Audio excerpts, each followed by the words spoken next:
we're just about home. We're doing a little bit of Ubering. Kind of don't feel like Ubering anymore. So I fucking don't care. Don't care. So we're gonna not care at home.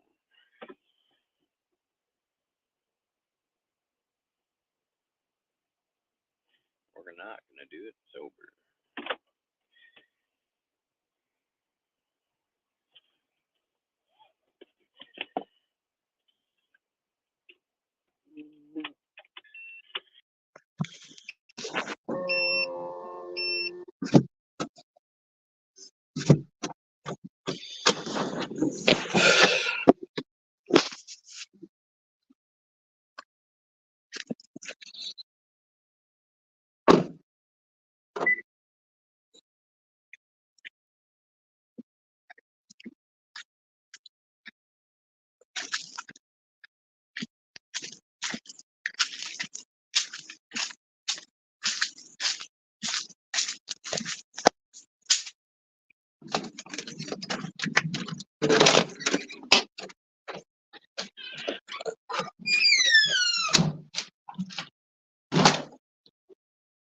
At 1 o'clock.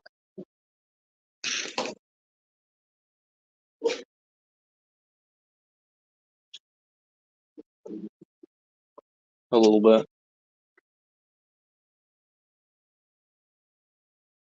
You were asleep when I left. Yeah.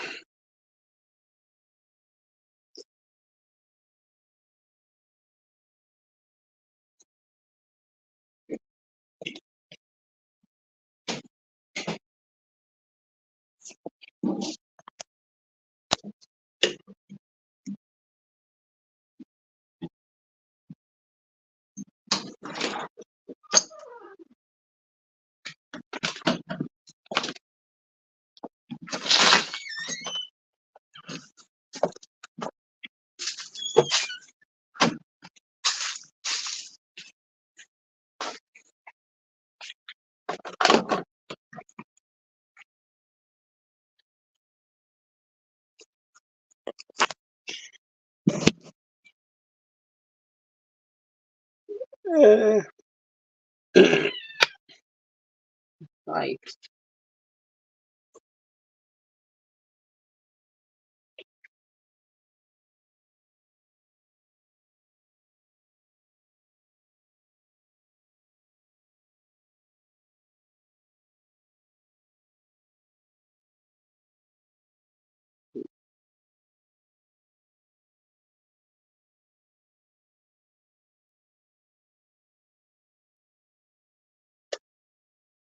Goodbye.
precious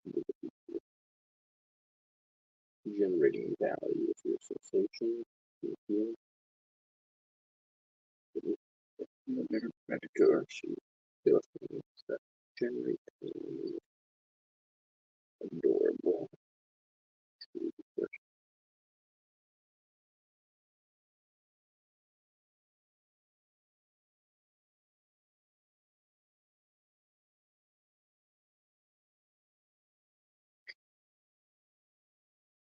Go. Hops away. Serve the Lord.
Hmm?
Hey,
you.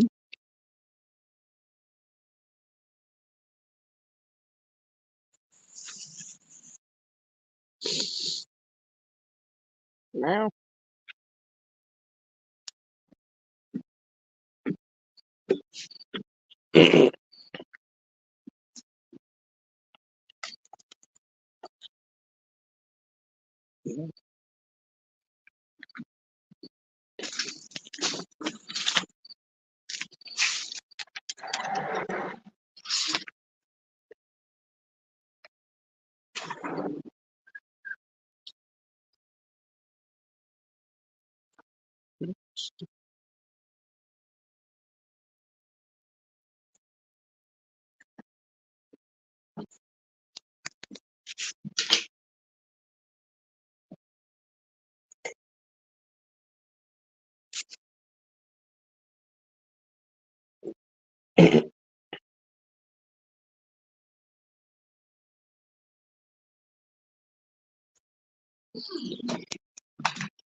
Marco.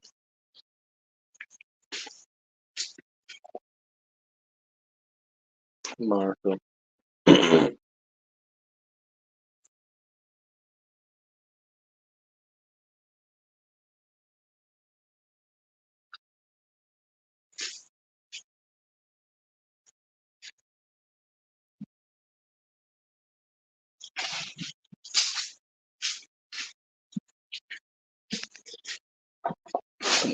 Boy.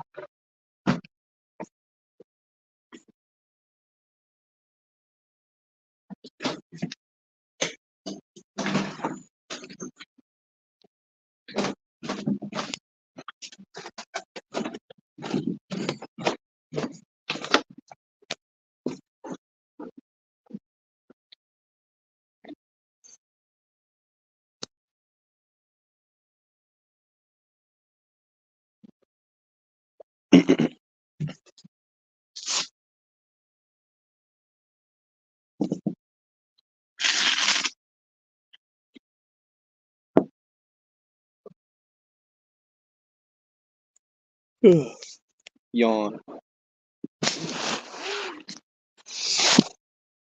Okay.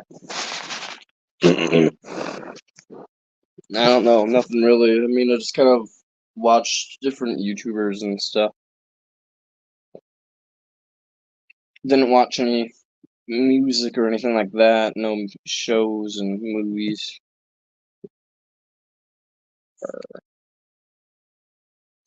So I don't know why I got banned.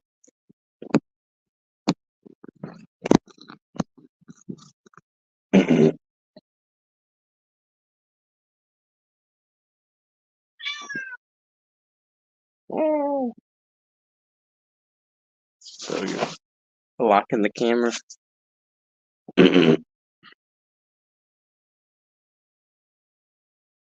What's that about?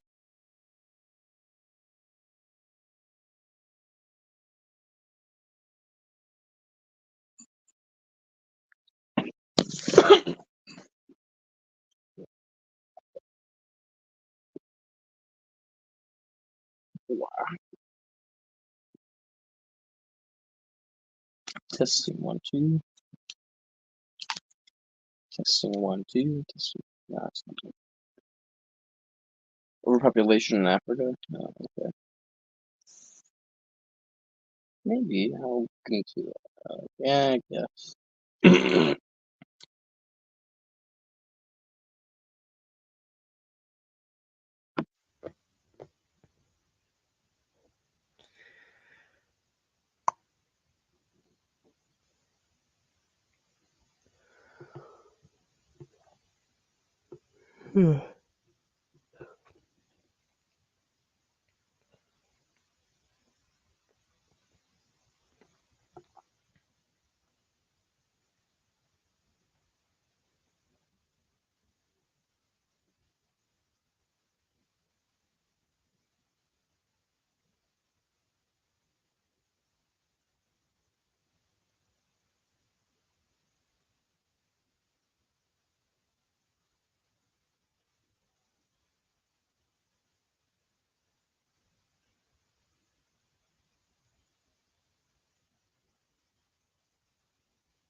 Talking about this video, right? Talking about this video, the top one.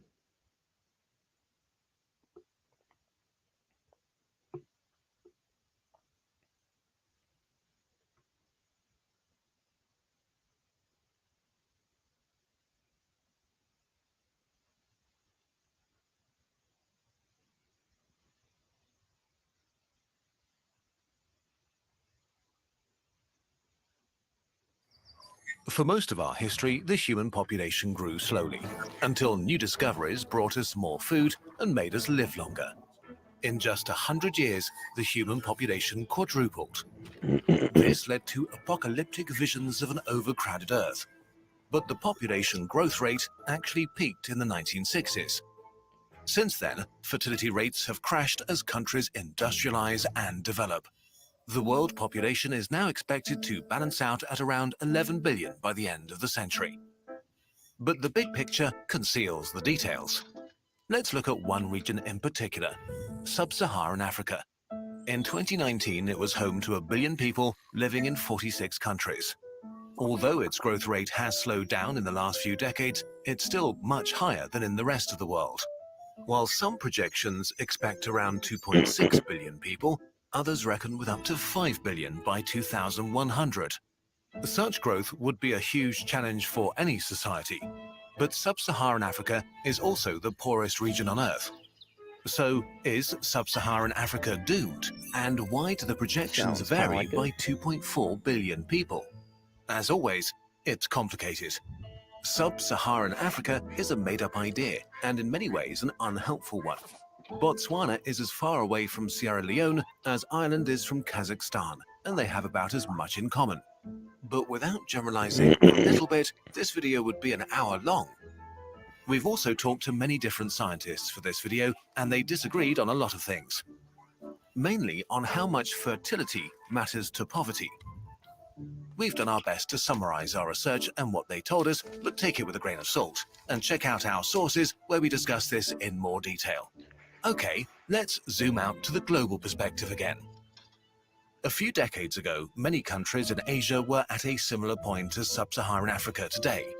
Large parts of the population were living in extreme poverty and birth rates were very high. Take Bangladesh. In the 1960s, the average woman had 7 children in her lifetime. 25% of them died before they turned 5, and of the ones that survived, only 1 in 5 would learn to read and write. Life expectancy was around 45, and per capita income was among the lowest in the world. So beginning in the 1960s, Bangladesh started a family planning program based on 3 main pillars. 1. Education helped to change women's outlook. Women with a higher education tend to want fewer kids and become mothers later in life. 2. Better healthcare lowered child mortality, leading to parents wanting fewer children because they could expect them to survive. 3. Field workers brought contraceptives even to the remotest areas, which drove contraceptive use from 8% in 1975 to 76% in 2019. Together, these measures greatly slowed down population growth. In 1960, the average Bangladeshi woman had 7 kids. In 1995, 4, and in 2019, it was down to 2. This Good. also changed the country's demographics and the economy. Before, many children were born but died before they got to contribute to society. As far fewer kids die and fewer kids are born, things change. Kids get an education and turn into productive adults. The government was able to shift some of their resources from lowering child mortality to boosting the economy. By 2024, Bangladesh is expected to graduate from the category of least developed countries to the status of a developing economy. Other Asian countries like South Korea, India, Thailand, or the Philippines have gone through a similar process, often even faster. Investment in health and education led to lower birth rates, which changed the composition of the population and enabled governments to boost the economy. Why didn't the same thing happen everywhere in sub-Saharan Africa? Africa as a whole has made considerable progress with childhood mortality. But especially in sub-Saharan Africa, education has improved slower than in other parts of the world. And while in total contraceptive use has doubled in the region since 1990, the unmet need for modern contraception among adolescents is still at about 60%. The reasons for this are complicated, and it's impossible to give a single answer here. Africa is a big place with diverse cultures and people, but there are a few main factors.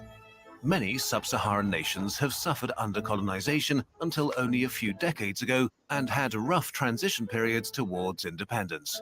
The young nations were often ethnically heterogeneous and lacked unity. Some areas have been repeatedly racked by civil wars, military conflicts, or suffered under unstable governments, which made it really hard to expand infrastructure and healthcare. So Africa had a worse starting point than Asia.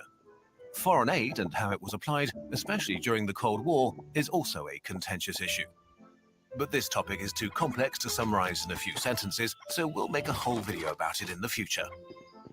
And lastly, there are cultural aspects that make talking about family planning in the context of Africa difficult. Critics say that trying to bring fertility down is an intrusion into culture and tradition. But not speaking about an issue will not help solve it. Facts. Not all of these things apply to every country in the region. We're talking about 46 countries after all, some of them deeply troubled, others already flourishing, all different and facing unique problems. If population growth continues at its present rate, then sub-Saharan Africa could grow to more than 4 billion people by 2100. Okay, so what can be done? Actually, a lot. Especially investment and aid that help to build systems for education, family planning, and healthcare.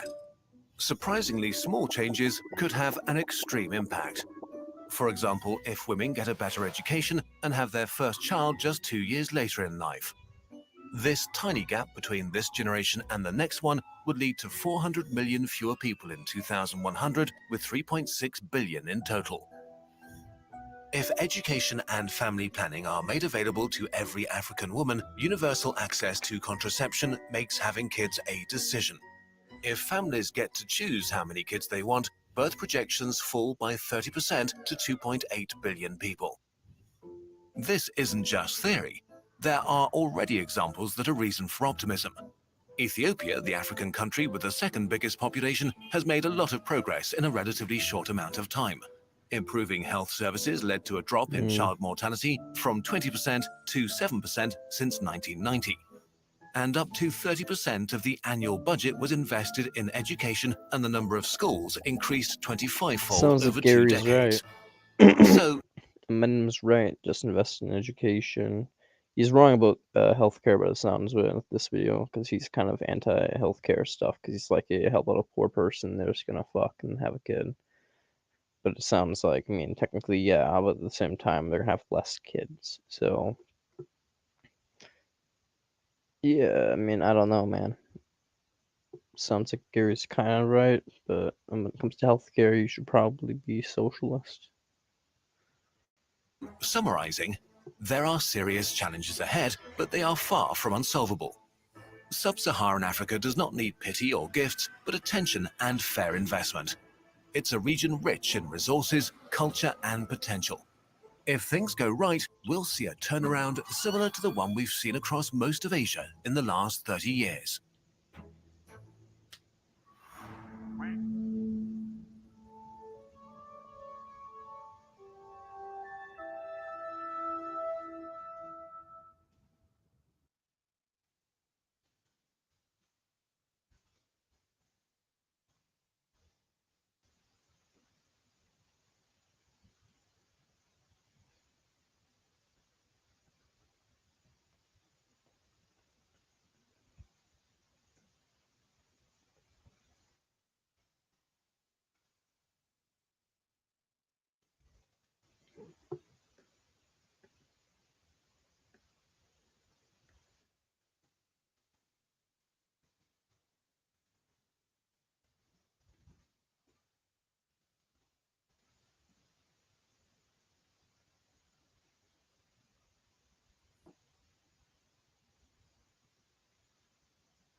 chase game.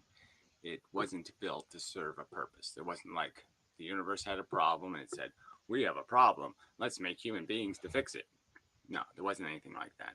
There's just this biological organism thing created as a consequence of this evolution of a DNA molecule. And the game is basically just a war game, contrived war. It's a contrived game, like a game of chess. It's a contrived war, a contrived, let's compete for the sake of it. And that's what it is. Except there's no players being entertained. There's no gods getting some benefit out of watching the silly ants, build their towers, and the god knocks them down, and the ants build it, and God knocks them down. There's not even that much purpose to this. It's just like sulfur being yellow, right? Life happens under the right circumstances. Molecule replicates, blah, blah, blah. And the rest of it is just yellow. It's just a consequence of the process. Once you put the competitors in the arena, once you build the Colosseum, the war just goes on and on and on. As long as there's a Colosseum, spectators, there'll be a battle. That's it. It's just perfectly circular crap. It's snake eating its tail. Just goes nowhere, all contrived, all built out of a pointless, purposeless momentum. So anyway, so Holiday was getting something rational, correct. He used the words like nurture and nature, which I don't even think are applicable or sensible. Your psychology is built by the DNA molecule. Your philosophy is built by the evolution of culture, vocabulary, knowledge, information science, different thing. But anyway, we won't get into that yet. We'll see where it comes up here, and then we'll mock it. Anyway, so here's this guy's response to Huxley's opening, blah blah blah. Okay, so DNA has, and maybe you'll say the word imposed purpose upon us, right? If I don't have enough food in me, I will feel hungry, and that's encoded in the DNA. But it's, of course, nature and nurture, our environment, has a lot to do with the choices we make. It has everything to do with it, pretty much, right? I mean, you're not hungry for something until you're made hungry for something. The environment sort of dictates it. I mean, some organisms are hungry for anything that moves. Some organisms, it's Why did it shut down? What shut down? Environmentally exposed to, and they will become hungry for, because those are the ones that are working. Wait, the stream shut down? What? 1 second.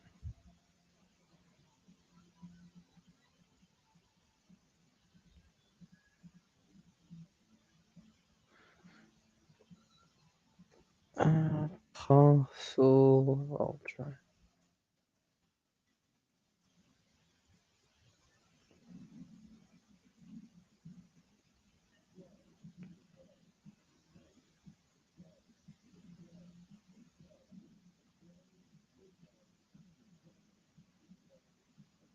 Working now for their kind.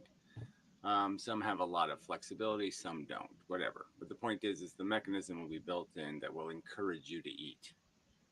And it really doesn't matter whether you call it nature or nurture. Stream was unavailable due to some policy. That you will eat. See, I'm telling you, the fucking YouTube overlords are fucking with my channel right now. I'm doing literally nothing wrong, and they're just like, what can we do to stop them from imposed on you? Spreading the truth. That's what's going to be imposed on you, is a will. What you will, well, yes, that's going to be dependent on whether you're a 21st century man or a 7th century man. Deciding who we are and what our purposes is. That's a big discussion, but it's not all in our DNA, for sure. There's going to be what he calls psychological purpose, which I'll get to later.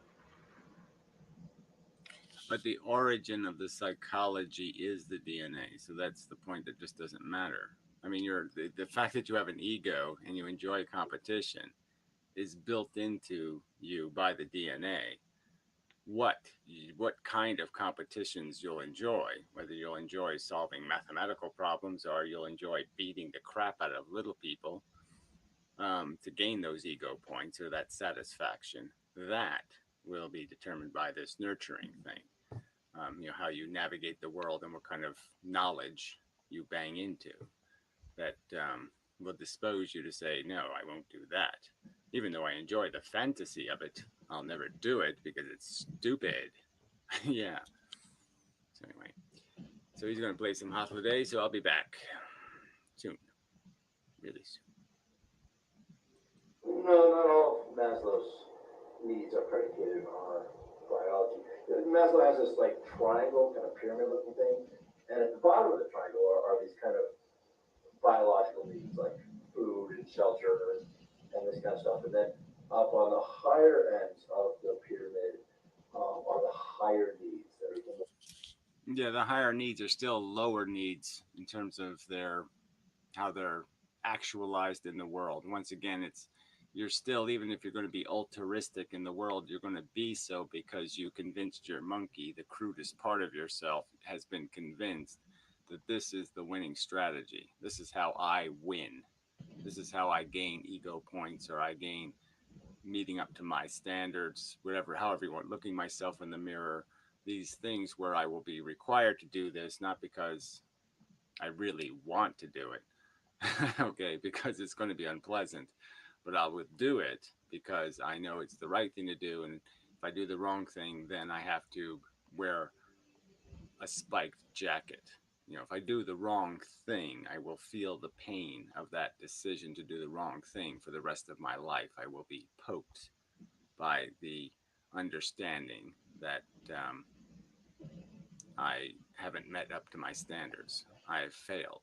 I am not alpha. I am Satan. Hello, shalom. Psychological needs. How goes it, my transhuman right? Love and self-realization and this kind of stuff. And I pretty much reject Maslow. How goes it? Basically, if you subscribe to what Maslow says, he basically says you can't do these self-realization things until the lower needs are met, which would mean that someone that's starving couldn't say, "Oh God, why hast thou forsaken me?" They'd be looking for food. Now, the more Yeah, well, I think that's hardly saying they made much of an effort. So it's clearly if the higher ambitions like curing cancer, well, clearly you're not going to be able to do that if you don't have the infrastructure personally. That means the strength personally, both physical and psychological strength. That means the comfort, the interior comfort to be able to do this thing where you go to work every day and you study and you think and you analyze and you do all that work. So it'd be kind of silly. So unless you're saying these higher aspirations of life are simpler than the lower ones in terms of their what it takes to achieve them, it's still kind of reasonable to say, yes, you got to do the bottom of the pyramid first.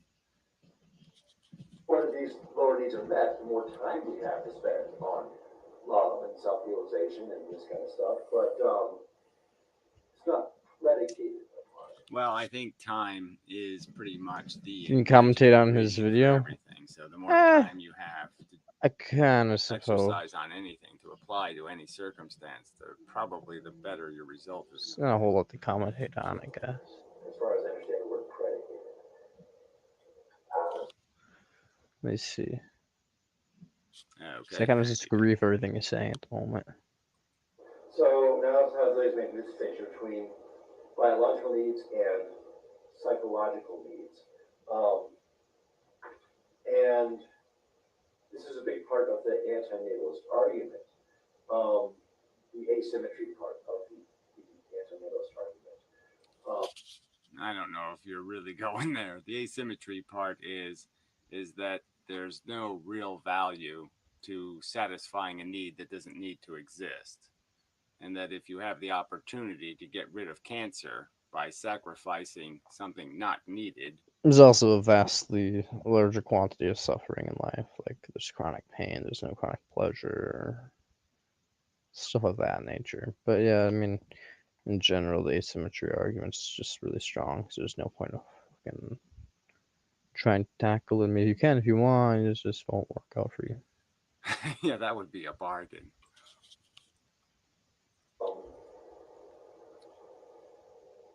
Where basically the antinatalist will say, things that are filling some biological need are just filling that need. It would be better if that need didn't exist in the first place. And then things beyond that aren't fulfilling a specific need.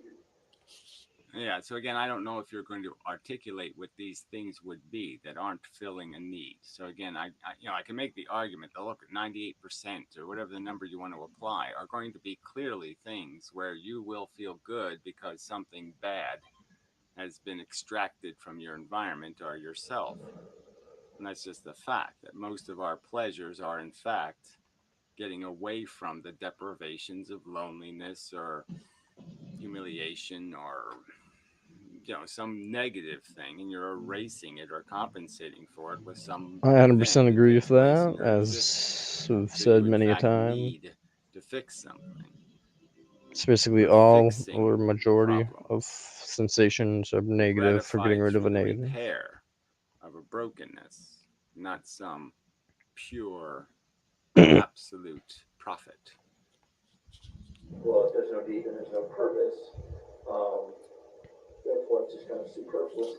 Need doesn't mean purpose. So again, you got to be a little bit more careful about language, right? Because you have a need does not mean the need it deserves its gratification. There's no purpose in actualizing a need to rape. Facts. That's why need-based stuff fucking suck. I'd say that happiness beyond filling needs isn't superfluous. Happiness beyond fulfilling needs. So again, articulate one of these, explain one of these things that you have where you say you can be in some state where you're not in a less than idyllic state, yet you're capable of being pleased. So you're perfectly satiated, you're visually stimulated, you're whatever, and there's yet something you're going to tell me that, oh, we'll just make it all that much better.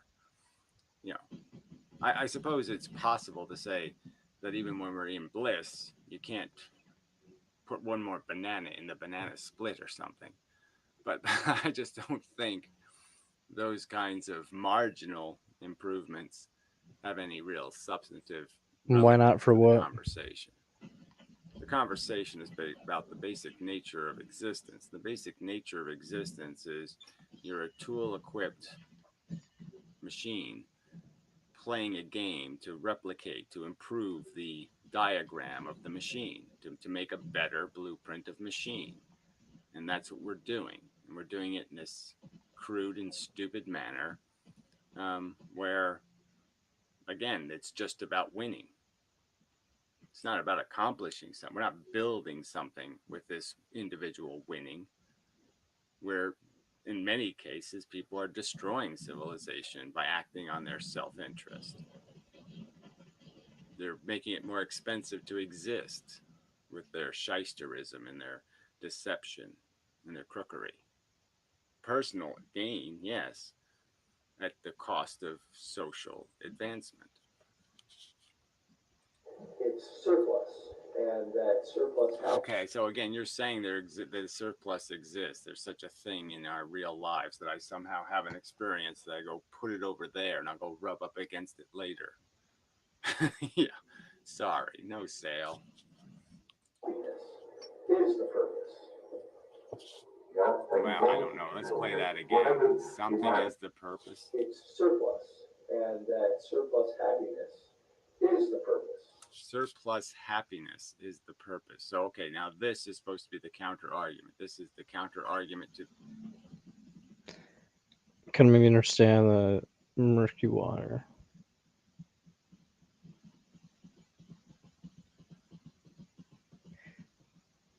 Sorry, what part of the video were you talking about exactly? My bad, apologies. Like, what concept is murky / open to interpretation? The Benatar asymmetry, which basically says that not having a pleasure is diametrically, imbalancedly to the idea of negating or getting rid of a pain. That the getting rid of a pain or preventing a pain is a real value, where if you lose a pleasure and don't replace it with a pain, with a deprivation, so the pleasure just doesn't exist. You just get rid of the deprivation and the pleasure together as a whole. That's the asymmetry. One leaves something a void, one does not. I see. I mean, you just don't need pleasures that aren't needed.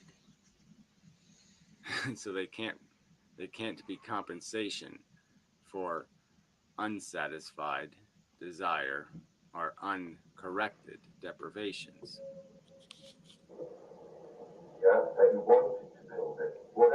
Oh, I'm sorry, I was supposed to go away. Yeah, I'll be back. So, this part, what he was saying was, Yeah, not too good a place to stop if you don't know what he's saying. He was saying the purpose is made out of the need to satiate a negative condition, is essentially what he was saying, I think. that when you have a want, he says then you have a deficit that you want Need that must be filled. and so it's kind of a debt to yourself to fill that want.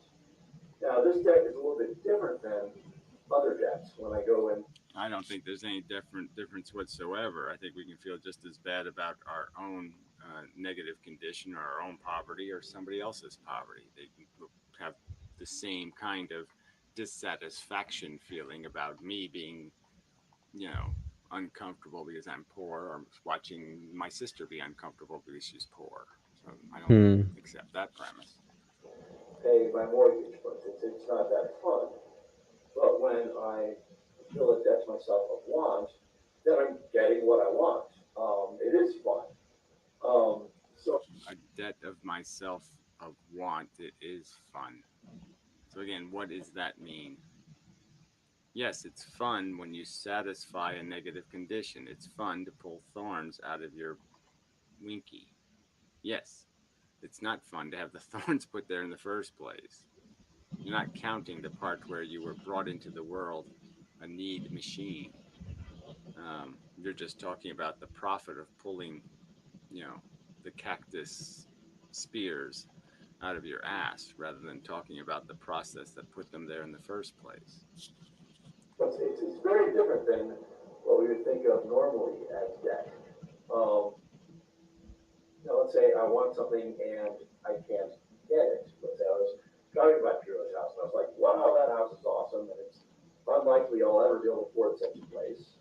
Um, well, at least I'm no worse off than I was. I still have my house.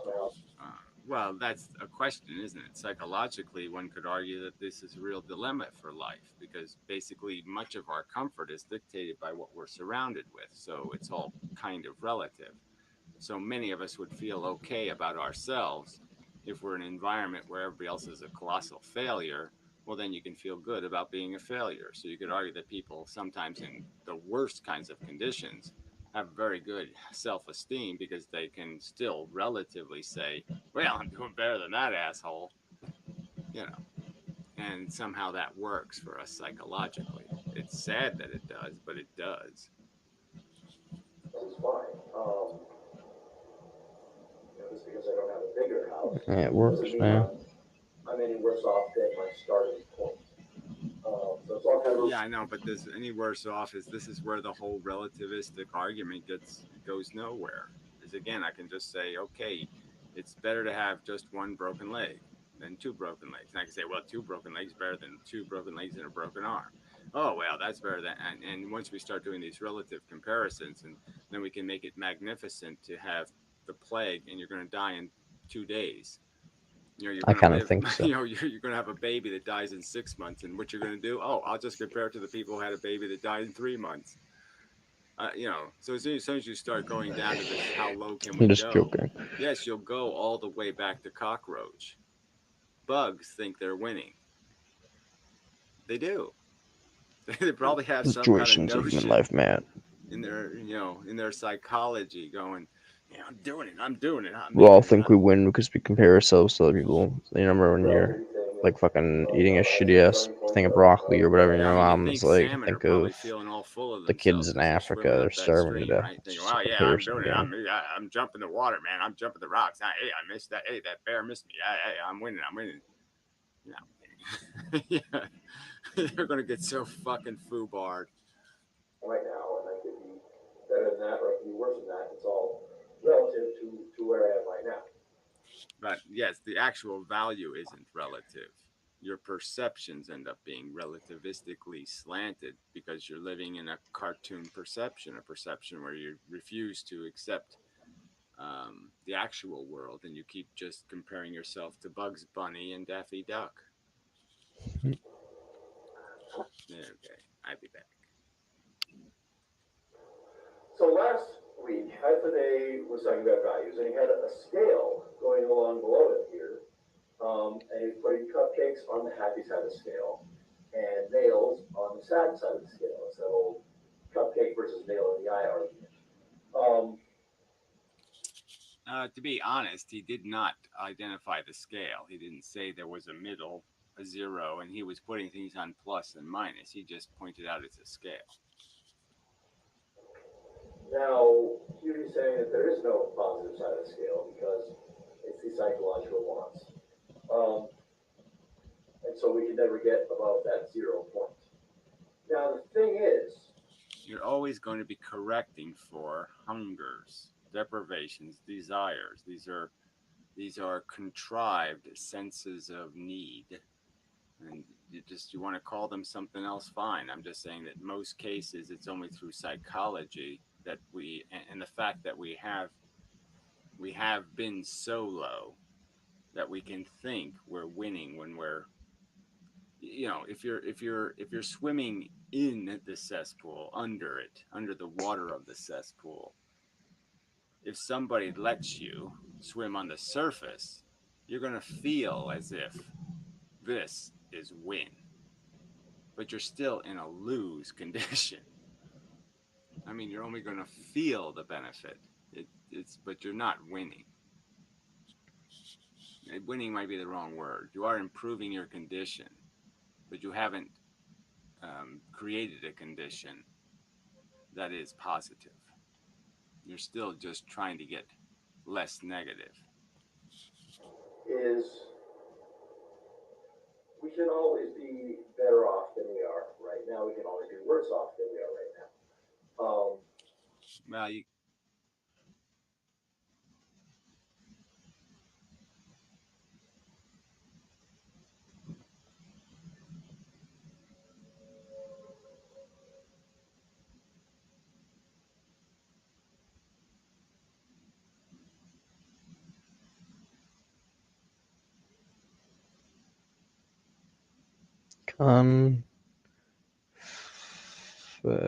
spelled it wrong. An idiot.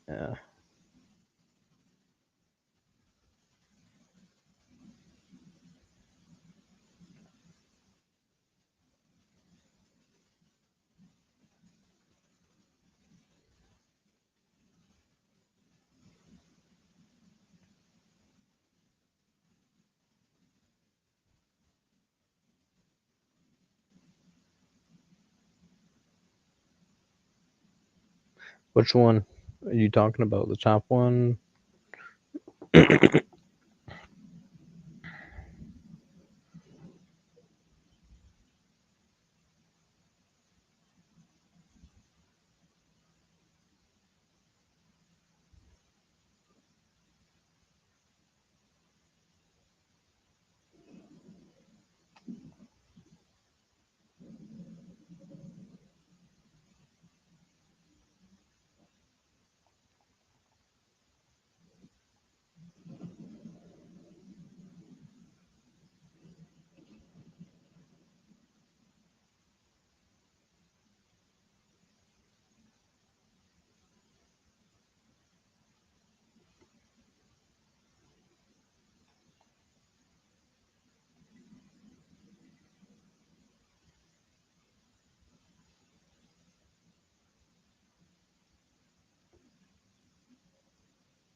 I'll click one in a second and look back. Hey, Fred. Yeah, video again. The making sense thing. Yeah, yeah, it is problematic. Um, so I was sort of thinking about it, and it really is just about themes or ideas or concepts or words, or like even this thing. I have to go do something with this. Now, most people are going to say, "What the hell is that?" Are they going to draw a conclusion, some kind of vague notion of what it is or what it does? And so if I make a sentence with this in it, it's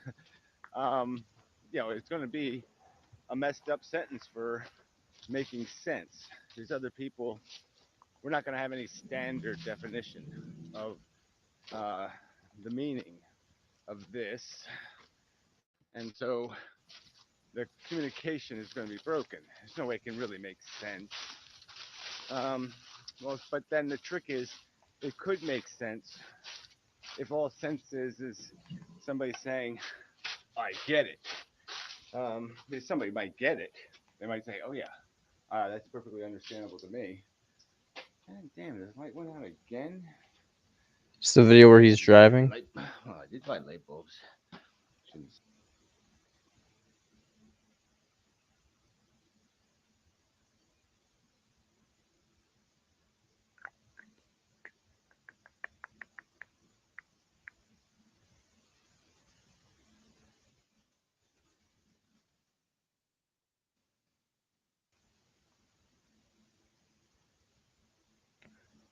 is driving.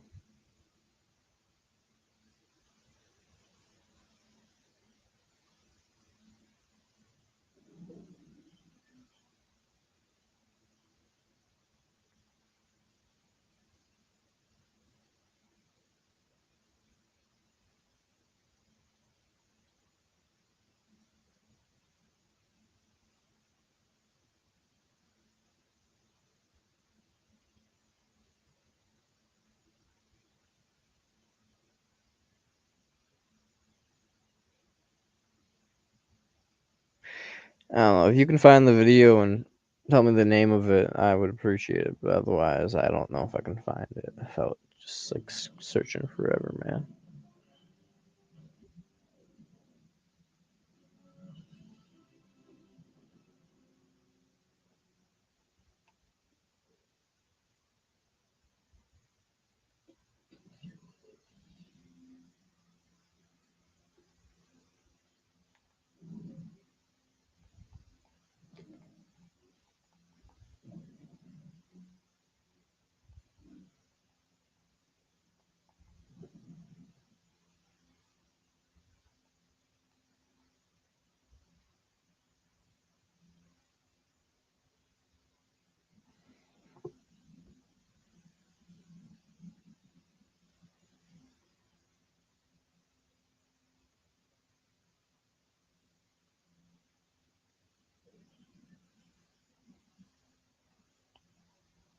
Response video to Rants with the Undead God.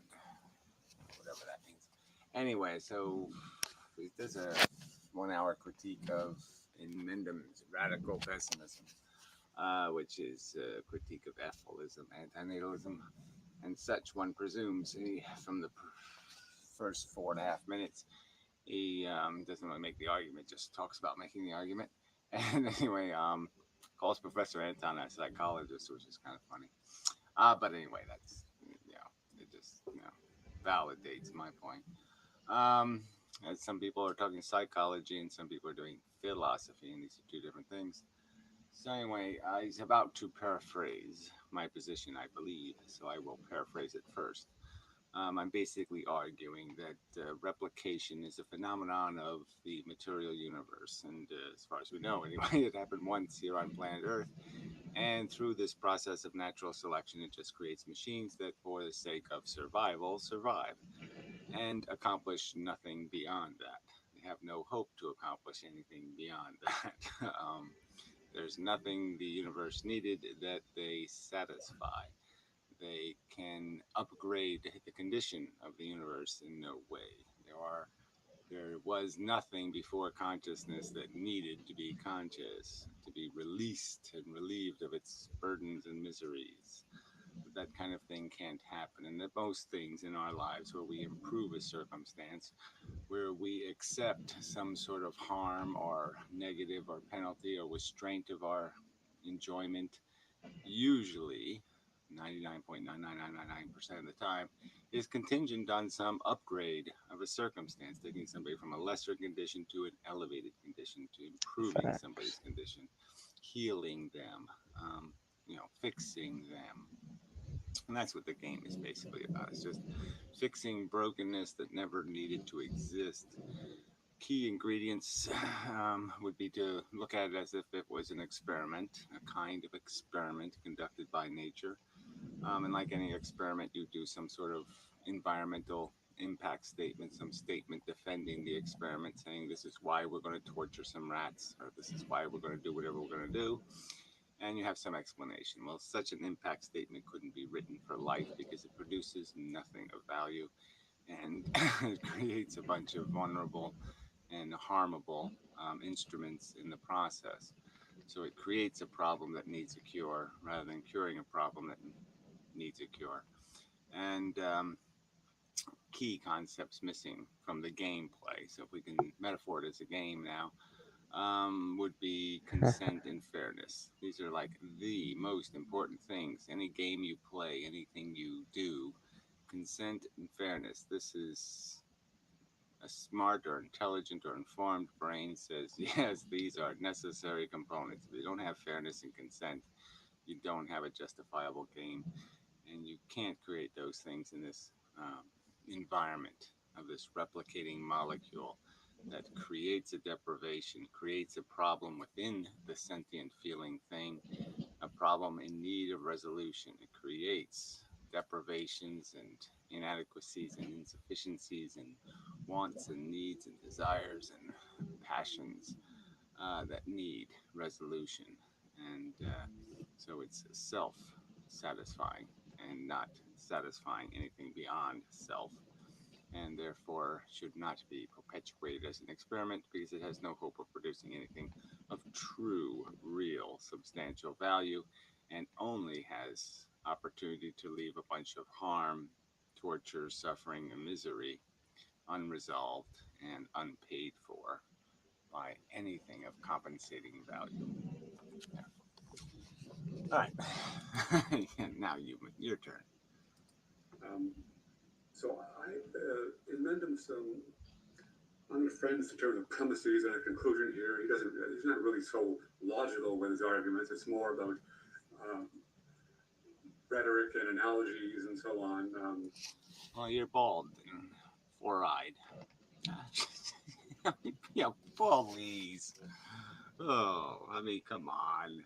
This is how you're going to start your more disciplined argument, is with just a grotesque ad hominem attack. Brilliant.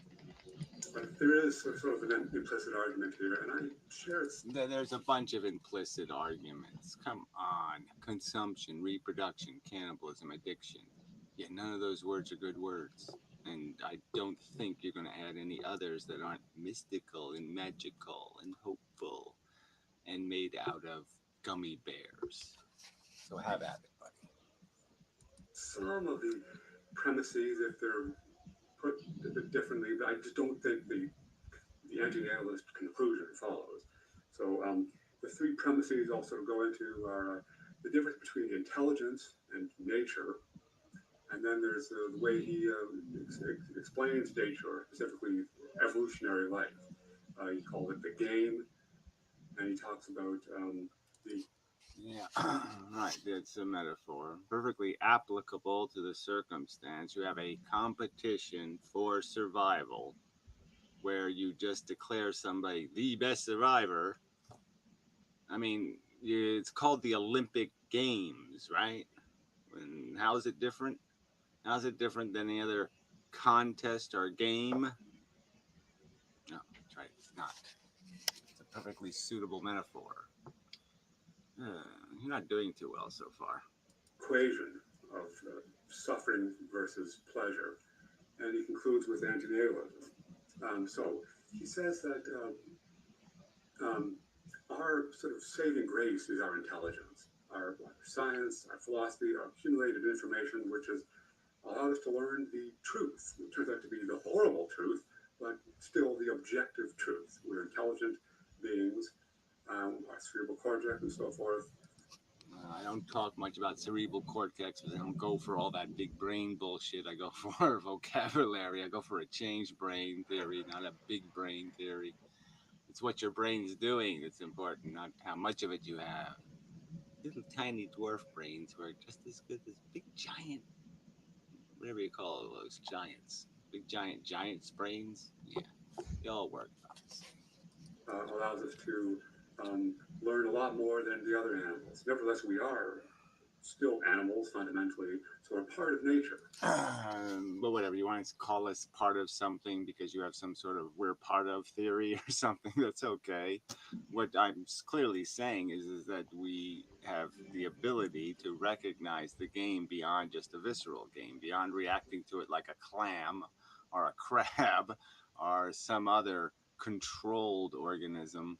We are now controlled by things like logic and deduction and the limits of our telescopes and microscopes. We are no longer controlled by the mechanism. We are controlled by ideas and understanding, and that's a huge distinction that apparently you're going to piss on.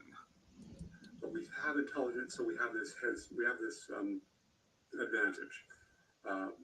And we wind up being opposed to of nature, because the truth we learn is disgusting. It's horrible. What we learn is that Yeah, no shit. animals are trapped within a nightmarish game. A game, there's really no escape from it except the extreme. Yeah, that's right. It's a game of monstrosity. Okay, it creates a million monstrosities, a million monsters. And the function is in the fact that one of the monsters will have X-ray vision or some other attribute that will make it worthy and make it better, improve it slightly. And that's the game played. Kill a million to create one improvement. Brutalize a million, test a million harshly. Okay, this isn't like, unlike the Olympics. Okay, this Olympics is life and death. Okay, there will be huge carnage to create your gold medal winner. I suppose in some ways, if you were intelligent, you could see how even the real Olympics is a horrific gameplay, in the sense that with all the resources wasted on this silly little entertainment vehicle, literally perhaps millions of people will live in horrible conditions, endure horrible deaths because of people's willingness to sacrifice them on the altar of their entertainment. So in a way, the Olympics may be just as horrible as the reality I'm comparing it to. And you're just too blind to see that truth. Blind by ignorance and optimism. Silly little happy person. Dream, which is basically suicide. It's antinatalism, destroy all life. Destroy all life. Yeah, right. So do it again. Just keep doing it. Now, antinatalism. The word natalism is right in the word. It's just about not having babies. That's all. Yes, life itself will have to go, but again, that can go in, humane ways or inhumane ways, and intelligent people can figure out the difference. That it's not just about the look on something's face or some other kind of thing. There's a biological function to death or sterilization or lots of different modalities to get to the end. So just pretend it's just some sort of extermination policy or something. Just use the worst rhetoric instead of the fair rhetoric. Of course, same old dodge. There's no other way. Amendment's generally nice when it comes to extinction, and I'm kind of just like, whatever it means. People criticize Amendment way more than I do. Which is funny. Reproduction and cannibalism or exploitation of living things within a closed system. That's what we're forced to do. That is, so evolutionary life turns out to be a game where animals are programmed to play our roles in this game, to eat, to defecate, to kill other things, to die, and it goes round and round and round, a cycle, an endless cycle with no a cycle of overt, unfair violence. That's right. Yeah, played but with slaves, people bred into the game. No volition, no choices.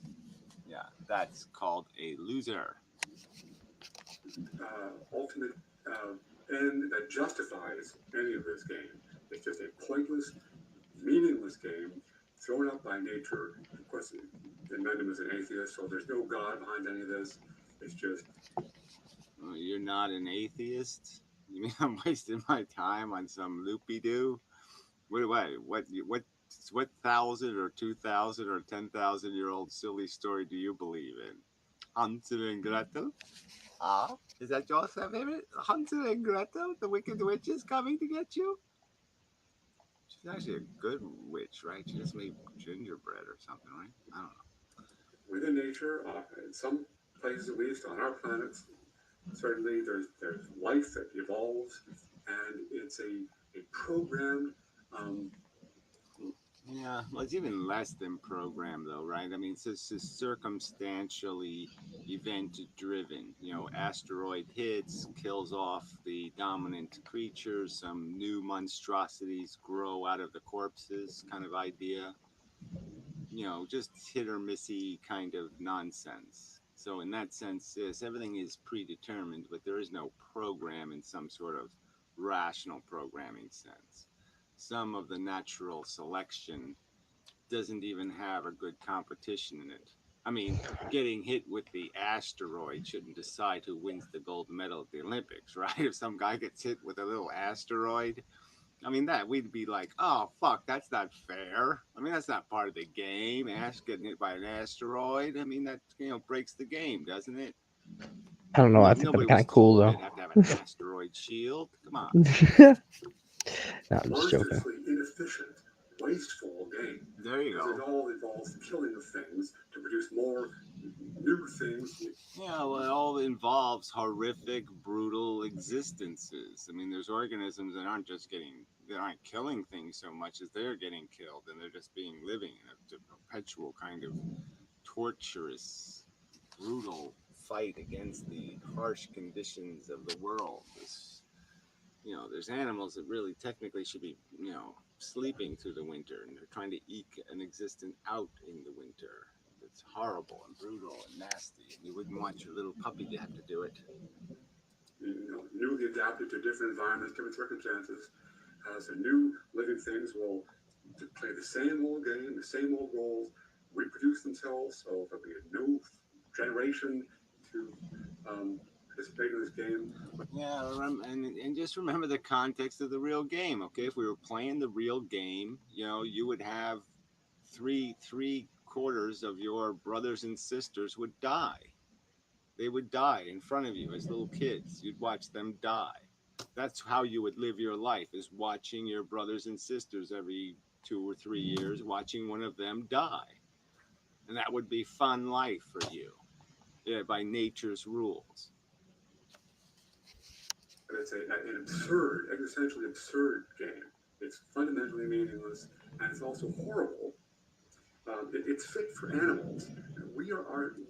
It's not fit for animals. That's certainly not my argument. So that's nonsense.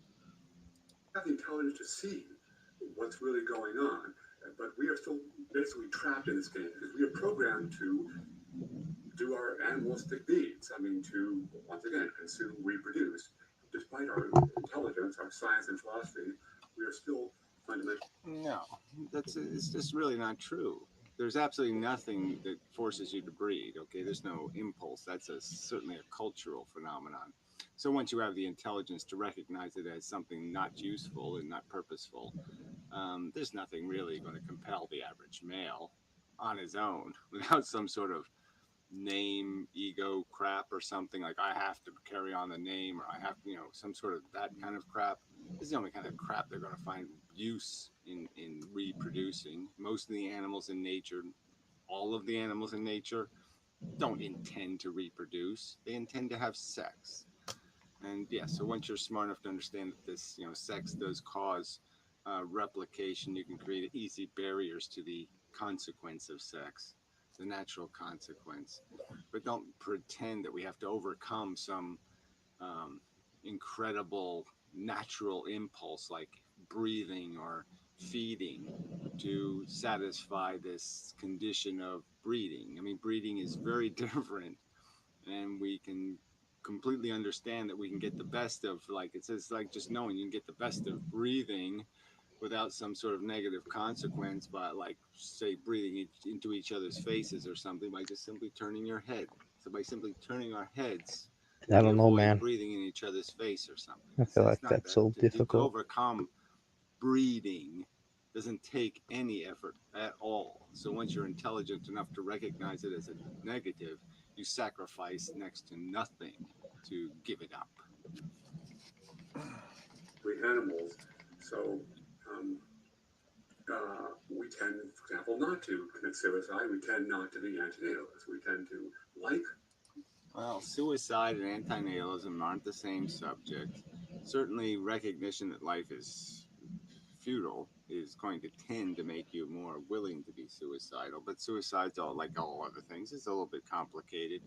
You don't die for free. There's methods that will decide practicality. And as circumstantial beings, we live in a world where we attach like all other chemistry, to each other and to things. And those attachments are sometimes create dependencies in relationships, and contracts in relationships, and agreements by consent in relationships. And those can be rather obligatory and create obstacles to free exit from the game. Life and fight for life, for continued life, but we still, in the back of our minds, should be at least horrified on moral grounds by what we see happen all around us. And this really gets to the third. Well, there's no point in using the rhetoric when you don't mean those words. He's to not mean horrified. anything. What the fuck's wrong with him? No use in using them. Premise, the equation, the ratio between suffering, between pain and pleasure is way out of whack. So Mendon is not a nihilist; he's a utilitarian. He says that sentient creatures and point out that you're bald. 4 eyes. Yeah, whatever. You want to put me in categories, that's your business. You want to waste time with this utilitarian, negative utilitarian, all this other kind of crap. Yes, I'm someone who believes that suffering matters. Wow, I'm a suffering mattersist. Gee, that just, once as soon as you have to start a conversation by explaining to somebody that, oh, that person believes it matters if you die in an earthquake or get run over in the street right now, that somehow it matters. It's not irrelevant. I mean, if you have to premise a conversation by explaining to the audience that there's these wacky people out there who believe it matters if they torture you. Yeah, wow. Gee. If that's where you have to start, then yeah, you're going to have to make a lot longer than an hour video. If that's how dumb your audience is, you're in big fucking trouble. particularly the pleasure of sentient creatures, is the only good in the entire universe. So when sentient creatures suffer, Whatever, the satisfaction, okay, the comforting of sentient creatures, let's call it what it is. All right, the deprivations come first, the comfort comes second. You're not gonna, if you're not hungry, you're not gonna eat, buddy. that's an inherent bad, and it's bad no matter what the creature. As long as they're suffering, it doesn't matter whether they're humans or any other species. If they suffer, that is a terrible thing. It went good. There was like a few idiots. I mean, one stream a couple days ago, someone threw something at me. It was kind of annoying. A few people telling me to like go fuck myself and stuff like that. But a few people also gave me like stuff to eat and drink, like Gatorade, Rice Krispie Bar, and gummy bears. Gave the Rice Krispie Bar and gummy bears to my parents because they're not vegan. Stuff like that. So it went okay. Yeah, and we should be opposed to it because of the fundamental fact that it lacks deserve, has nothing to do with it, and consent. Two fundamental elements of a playable game. Although this mechanistic basis of the design of organisms, there's no God involved. It's just a ground up physical affair, and it's a game that's playing out, but it involves all sorts of suffering. Yeah, it's a silly game that can be metaphored a lot of ways, but it's like little kids playing King of the Mountain, King of the Hill. So you just beat the shit out of each other so some asshole can get to the top and say, I won because, yeah, I cheated. Yeah, I hit him with a rock. Or his shoes were too small. Or whatever I took advantage of to What did win. they throw? They threw like a pack of Games are cigarettes. Like it was like ridiculous some human weird type beings. of The cigarette holder inequity of thing. It the was like a starting position plastic is cigarette grotesquely thing. obvious. I have no fucking clue. I didn't know those things Yeah, existed let's until play I a guess the game. guy threw it Let's at me. have an economy and struggle for success. And we'll have some people start in, totally negative territory, and other people start in, obscenely, from the highest When I came hill, back today, it was and then crushed, so I say, guess I kind of ran it over. aim your guns, and like we don't know what's going to happen. Yeah. Come on. On that ground alone, the game fails. And death, torture of organisms. We participate in a barbaric way as well. again, despite our advantage of seeing what's going on, we're still not noble enough to do the right thing. Well, that's just, you say we see what's going on. Do most people see what's going on? I think they've conveniently turned all of those animals into ghosts. They've fableized them into nothing. So they don't see it. They don't spend any time contemplating it or wondering about it, the mass of it, the 500 million years of organisms ripping each other's skins What were people off, saying? Just same blood usual stuff. flowing Like into the you're oceans and all not that looking kind of at the stuff. hope Yeah, and the love and all the positive so don't things. And I'm like, no, I am. I'm just also acknowledging, just as I'm not missing out on the 70s because I wasn't born in the 70s, someone not being born is not missing the future. Similarly, because of identity nihilism, you're not really your future self, so it's not like you're missing out on anything the other way. You're just kind of inflicting a new unnecessary events of suffering. Basically, just explaining that to them, and they just kind of like, I don't understand. And the one guy actually understood. He just couldn't accept it at the same time. He's like, that's a really dark view of the world, man. Like, I don't know if I can accept that. And I'm like, and it's hard to swallow, man. It took me years. So manufactured by a biosphere stuff that like every that. day grinds organisms into the dirt in horrific and horrible ways. Kills 9 out of 10 little lion cubs before their first birthday. And we resort to delusions to go on living because we can't stomach the Right. Well, isn't that enough then? Can't we stop the argument right there? Isn't that the goddamn truth? That's right. People resort to silly fables and silly narratives and silly stories about their purpose and their accomplishment that are all made out of complete bullshit to justify it. And that's all they're doing. They're hungry and they're feeding, and they don't want to Well, analyze climate the change, I don't view it because as much they of a know if problem they because I'm an did, they'd have to accelerationist. But recognize if they were it is a problem, losers. then really not much. So people in view the videos, for second coming as example, inevitable, so just why the go fuck on would they living care about with our climate change? delusions They and are our really the myths, world's ending. It's God's will. because we are despicable So worms, people really. are insane. I'll just give you some of the Brendan's Insane in the metaphors here. membrane. The game, so he compares to a trap or a maze or a lottery or a gladiator ring. This is some great images here. For example, chess, for example. So So let's just wait on his great explanation about how any one of those metaphors aren't applicable. So he's apparently going to do that somewhere in this video.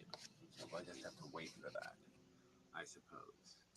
we are, they're pawns, and then they're sacrificed by the higher players, the king and queen and so on.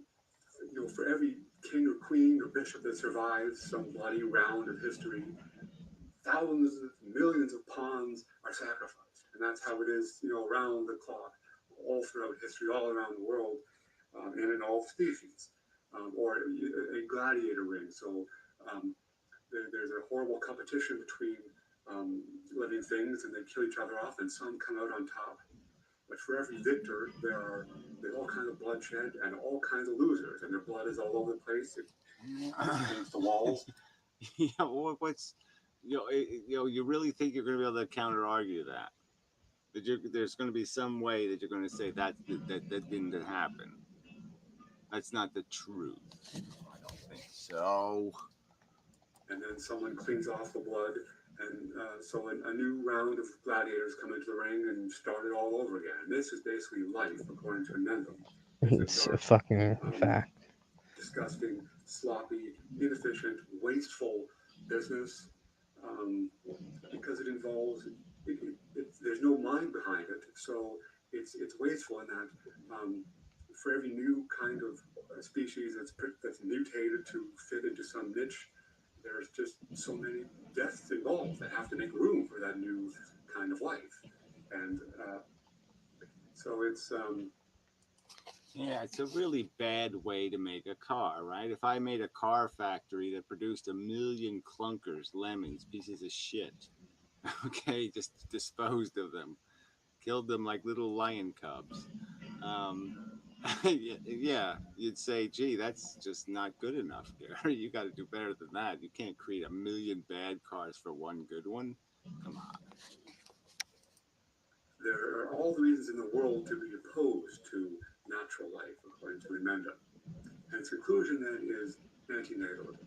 Stop life, stop participating in the game, stop having children, be offended by those who are Hope too of what animalistic they won't or say. that are just that Yeah. are not rebelling enough against this horror that is all.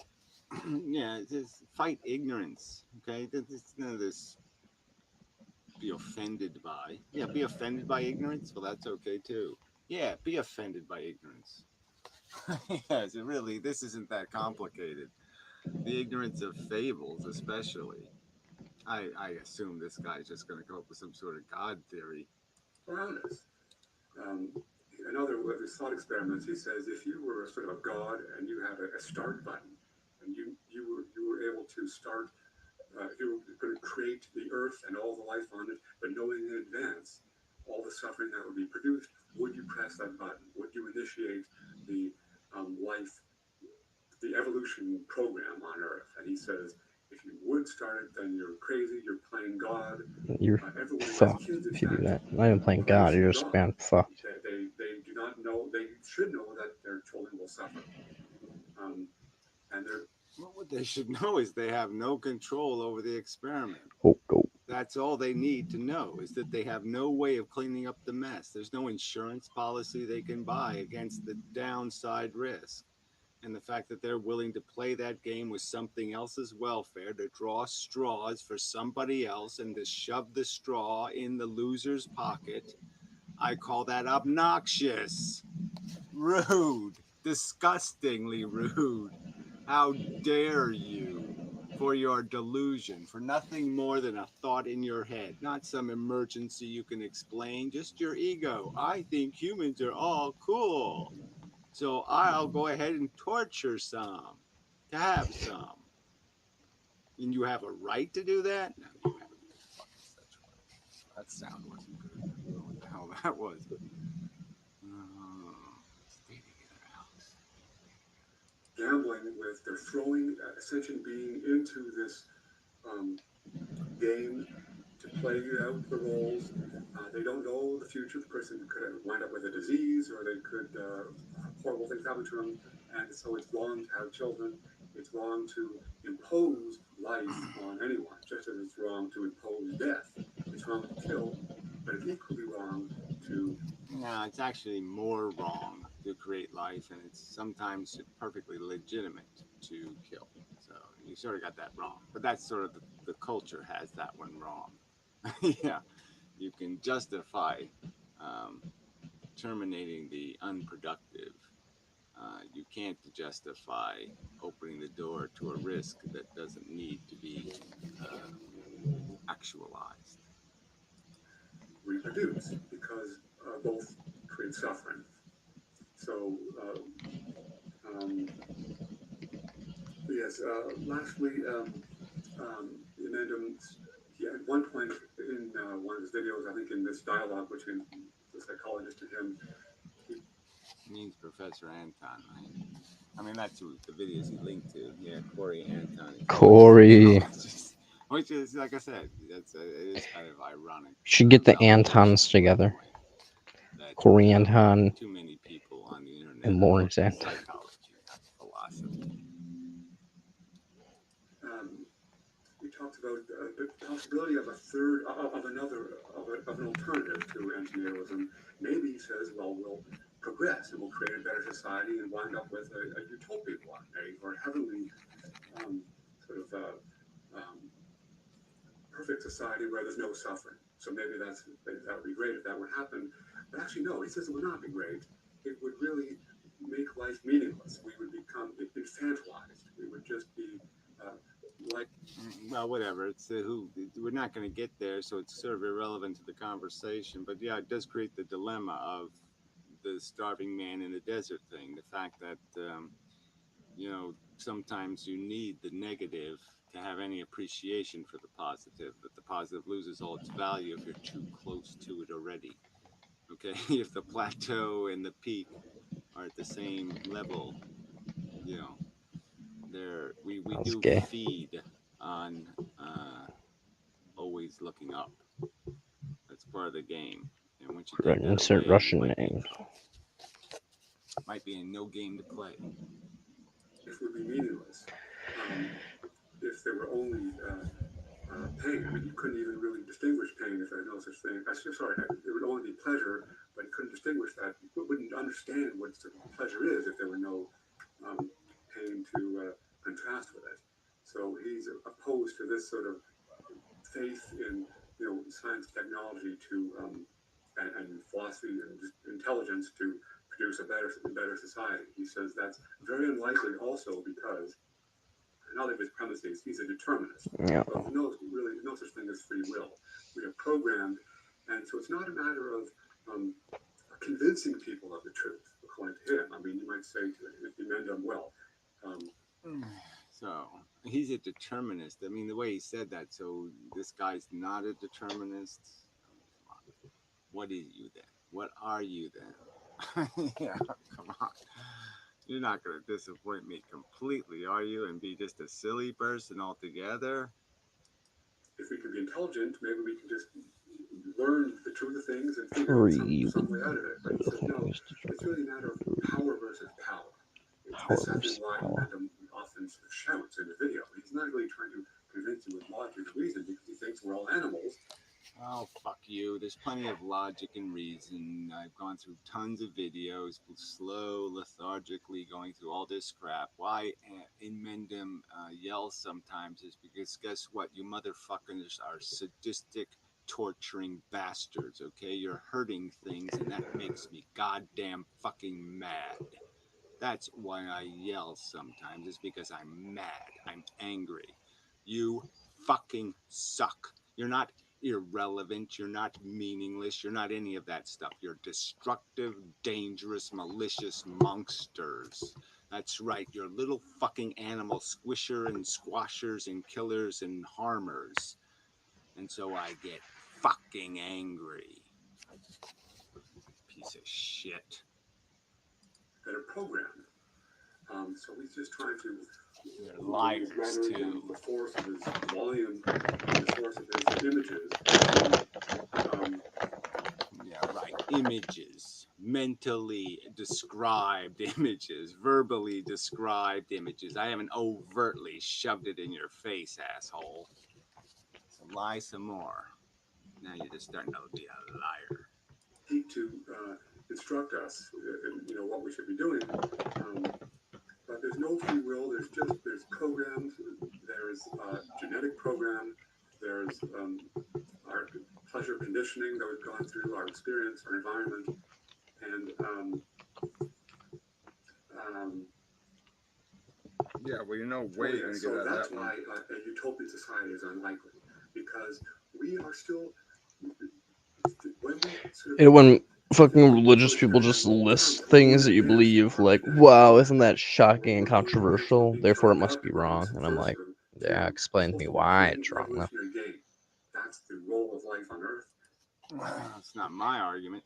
That would mean murder's not wrong. I'm just saying that the game, is unplayable without the motivating forces. Now, if you can't understand that you have to create the hunger for there to be a game, then I don't know what I can do for you. But yeah, you have to create some reason why people need to be the winner of Monopoly before you can play Monopoly. Somebody has to want to win for you to waste the 4 hours. That's what the genes want us to do. So if we go about creating our own society when we're no longer maybe reproducing, or we're no longer thinking of doing what the genes want us to do, we're sort of doing our own thing, playing our own game, that is unlikely to happen because it's just the natural forces arrayed against us are too strong, according to Mendel. Yeah, well, what would your own game be? First, give me an example of somebody who's playing their own game, please. They were just Japanese Coke. That sounds dope. So you're gonna give me some kind of crap I like that? Coca-Cola. They just did it. Yeah, that just was theirs. It was They have 3 consonants separated by 2 vowels in their name, and therefore they want to climb mountains. No, I don't think that's the reason. So it's very improbable to think that we're going to wind up with a perfect society, or even a better society. It's just always going to be the night. Yeah. Look, even if you could describe how it was possible to get there, that it was theoretically possible, even if you could, you'd have no evidence of us being able to get there from here. No evidence you could take the human species as it is frickin' conformed by every piece of frickin' evidence to have any hope of ever climbing anything called a clean staircase. They will not go somewhere. It looks so that nice, I won't requires open them it. to Fair enough. sacrifice anything to the future. They've already demonstrated that. I have a So, bottle come of on, Tropical fuck you and this Smash. I bullshit. mean, technically can't have Tropical Games that Smash. come I up on just, top, that's all I've it's really drank it already, prominent. but I mean, it's just sitting there, That's just cleaned out, and just phantasmagorical it's best nonsense. flavor. That's right. Theistic, faith-based, religious gobbledygook and nonsense. Science tells us the truth, tells us that nature is all there is. So we're going to be natural beings. We're going to be animals stuck in this game. Look, it's not even again. I'm the one arguing that you're not stuck. All you have to do is have the idea, and you're free. You're liberated by ideas. Mere ideas liberate you from all of it. Okay, but the first idea you have to have is that, oh, there might be something wrong with what my visceral nature is saying. There might be something bigoted and prejudiced about what my conditioning is saying. Okay, yeah, the fact that I like to eat meat or some other thing, that might be suspect. So until you're willing to say there might be something suspect in your innate conditioning, that's right, you have no liberty. You are therefore controlled by those machines, those mechanisms. So yeah, the only way you can overcome that programming is with the better programming. If you're not Smash going it. to let the better Tropical programming Smash, do bro. anything, then it's Tropical Smash. you're It's gonna Mountain be Dew an flavor. asshole from beginning to end. There is good in the world. It's not that we should value nothing. Again, there's pleasure and pain. There's sentience. Nature has produced these goods, but they're just so fragile and so they're so susceptible to the suffering at the hands of the natural forces that we ought to just put an end to it and deprive natural forces of their victory, as it were. Yeah, the victory of natural forces. Nature cares so much. It's like, oh no, I lost. Ooh, I won. John, the neighbor, fucked and reproduced. Yeah, well, look, you Yay. could have just done the consumption, reproduction, cannibalism, addiction thing. Just do the no fairness in the game, no consent in the game, fundamental components of any good No, game. I've never tried the Dragon Ball drink. If you're going to take, I won't say you took 18 minutes, but all that 18, but 15, you could have just pointed to one of my Apostle's videos. They're about 15 minutes long, and you could let me say it. But anyway, it doesn't matter. On to then the responses, my objections to it.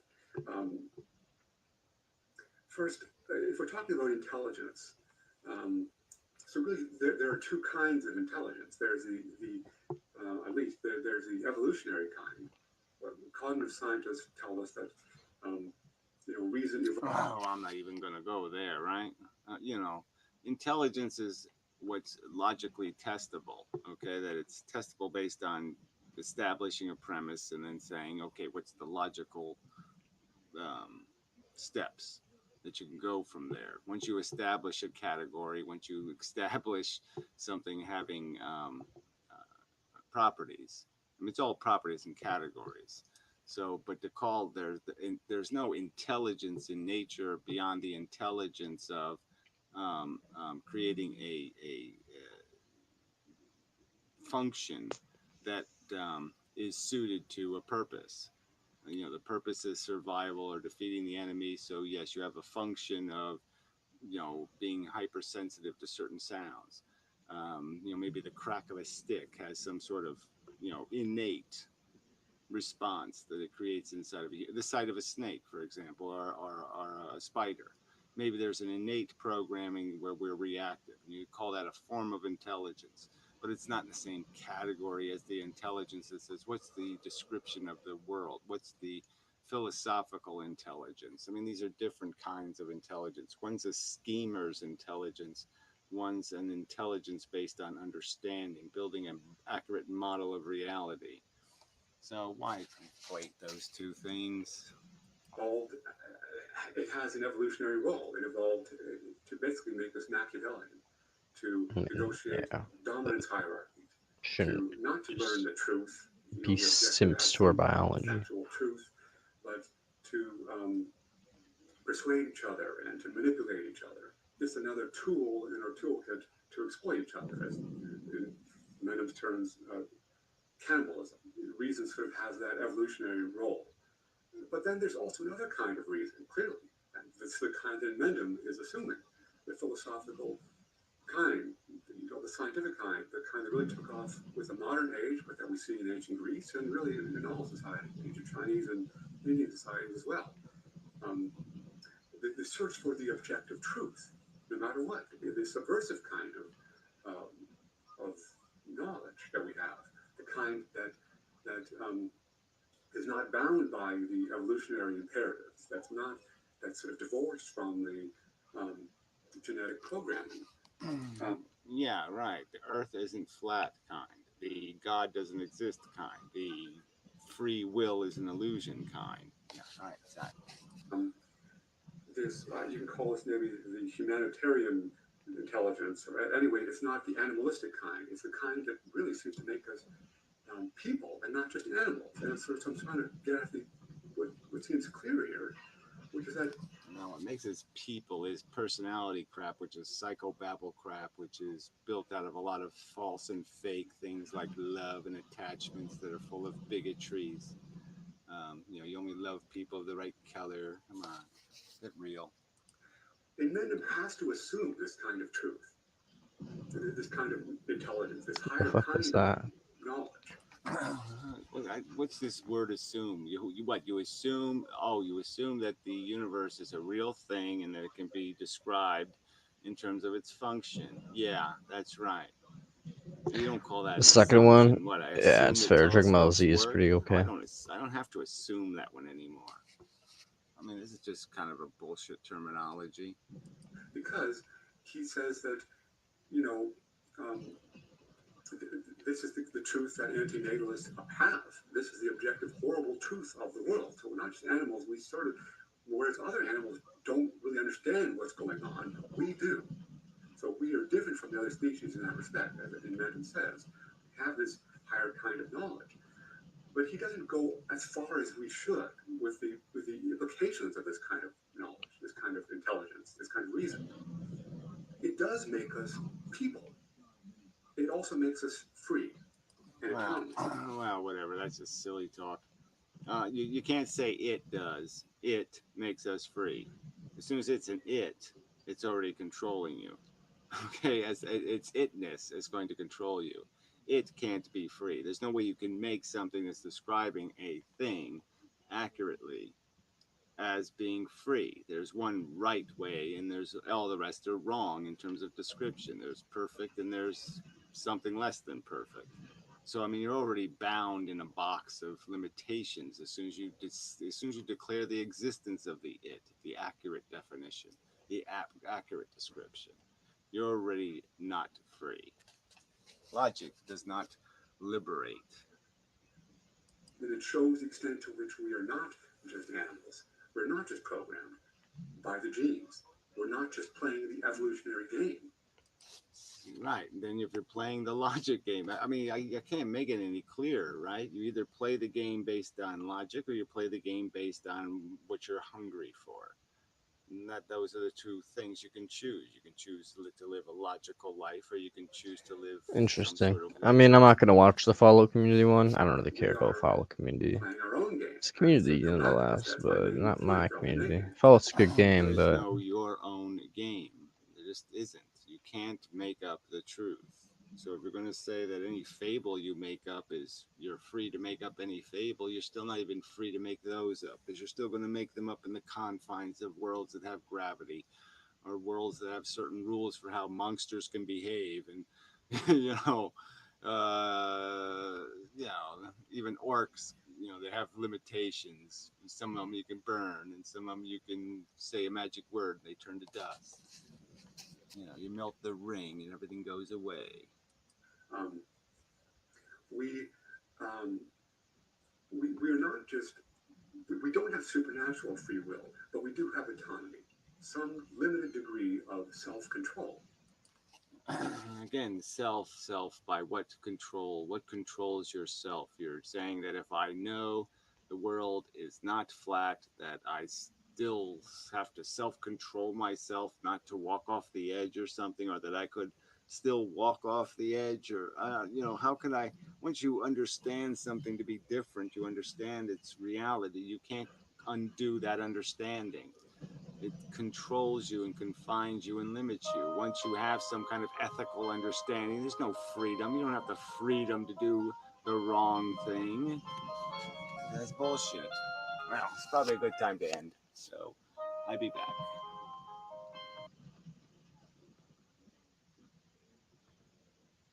I'll be back.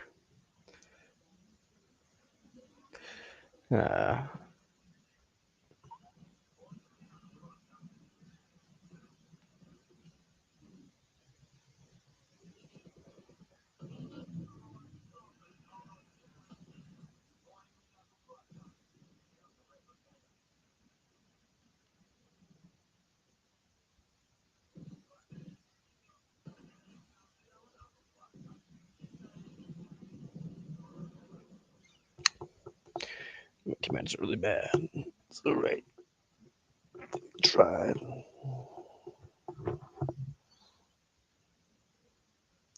Damn, that one guy really fucking didn't try though. He didn't know damage.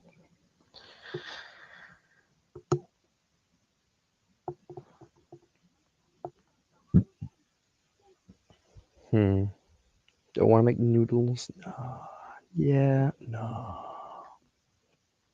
Yeah. No.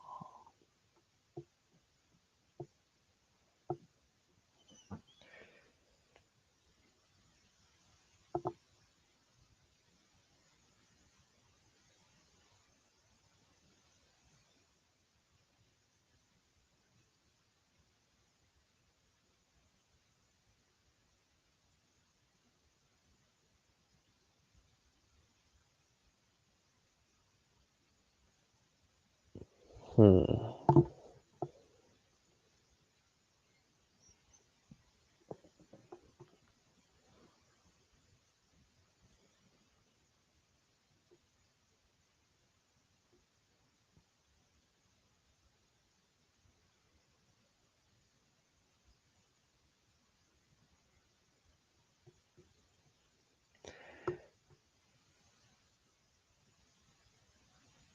know. Maybe I don't want to do anything. I'm just gonna sit here.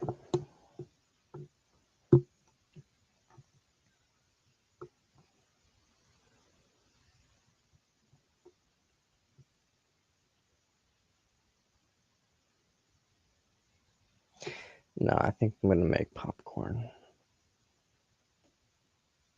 Went from wanting to make noodles to wanting to make popcorn.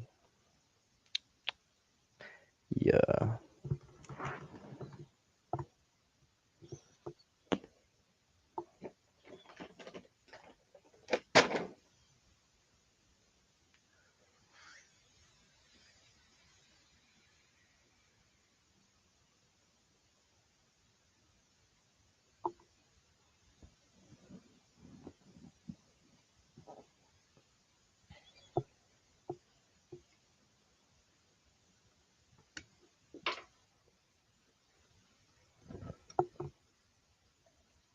I'll leave laptop here. I'll just be back in a couple minutes. Okay. I don't care.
No.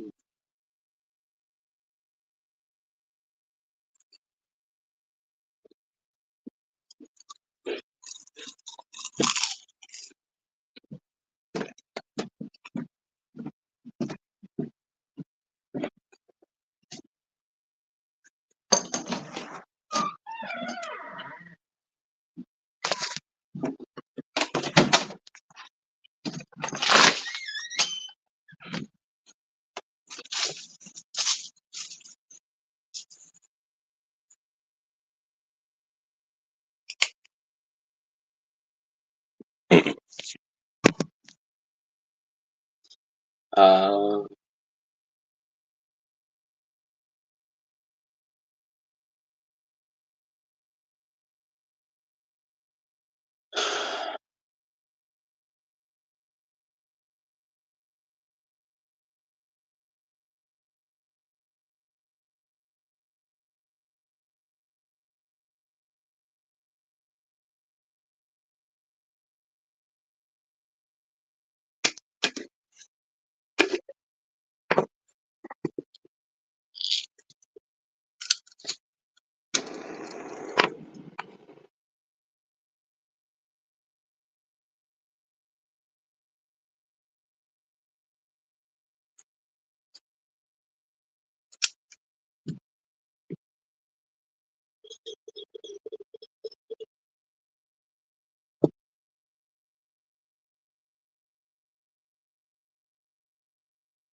I guess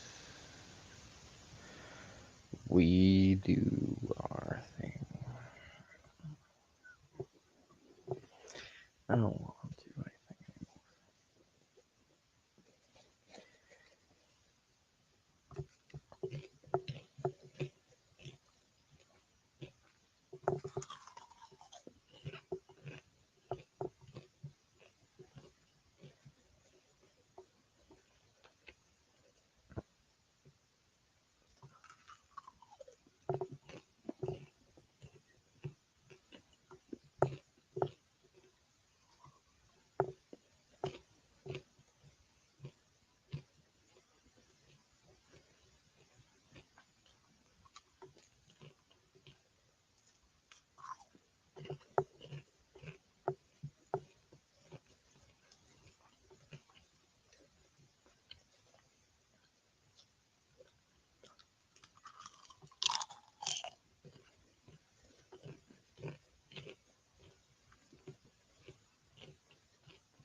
Oh, Lord Almighty.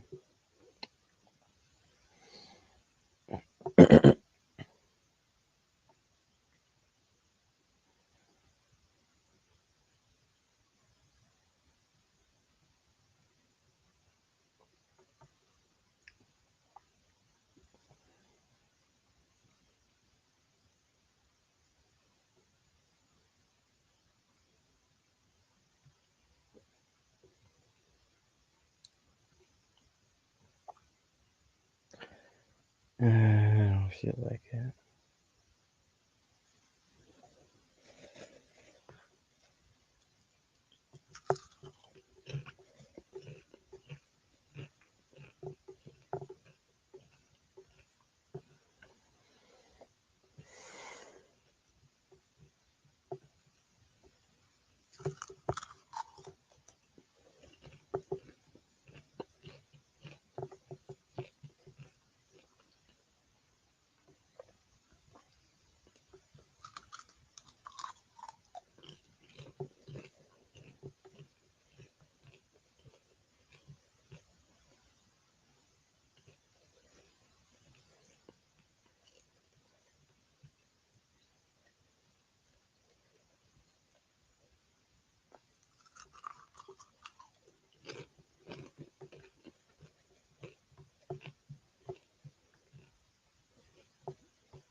What's poppin'?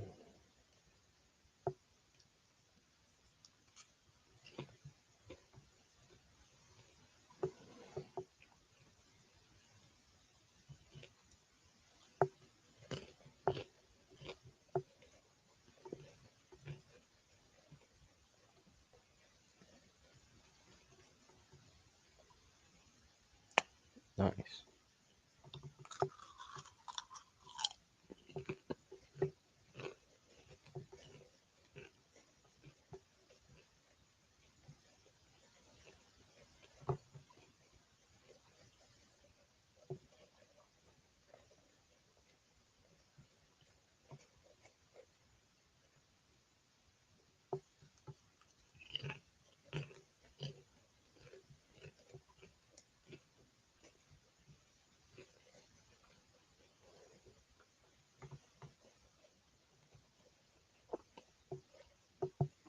Yo, my transhuman Roy, are you watching right now or no?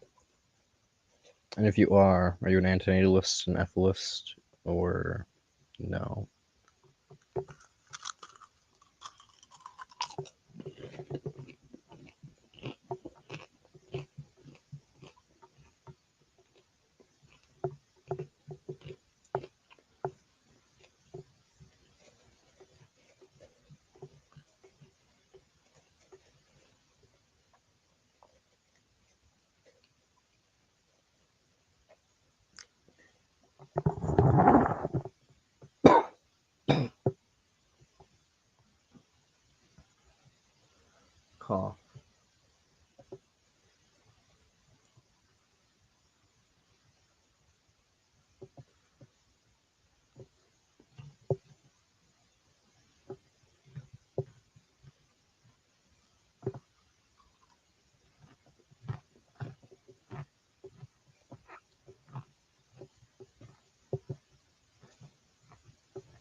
done eating the popcorn.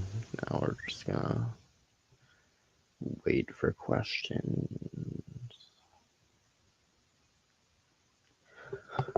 Honestly, life feels fucking malignantly pointless at times, guys. Just really do be feeling malignantly pointless. Just every moment, just what's the fucking point? Hilarious.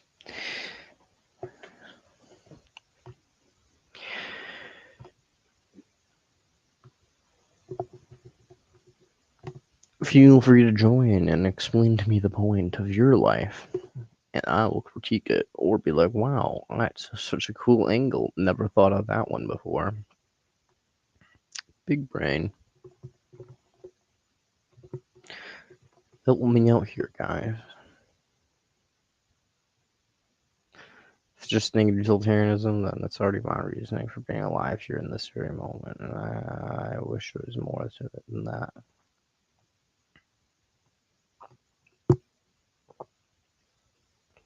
Maybe a bit of fear. Silly thing. Silly.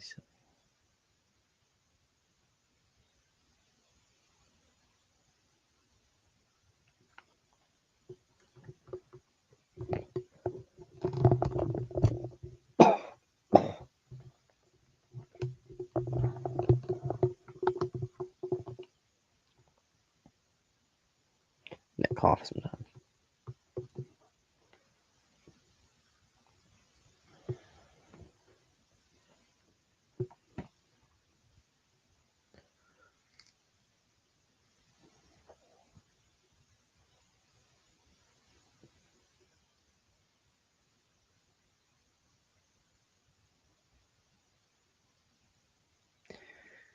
The machine bullshit. Just everything we desire. Billions of years of programming. Means that never needing to exist. Born deprivation. Clown towards neutral, y'all. None of it really matters besides cleaning up messes. Our purpose is to clean up messes. Wow.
People are supposedly watching me right now, but it's really quiet.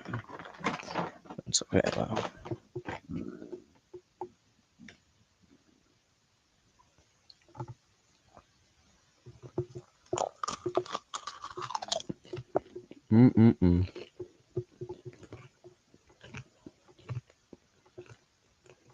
It's caramel apple flavored popcorn. Very tasty.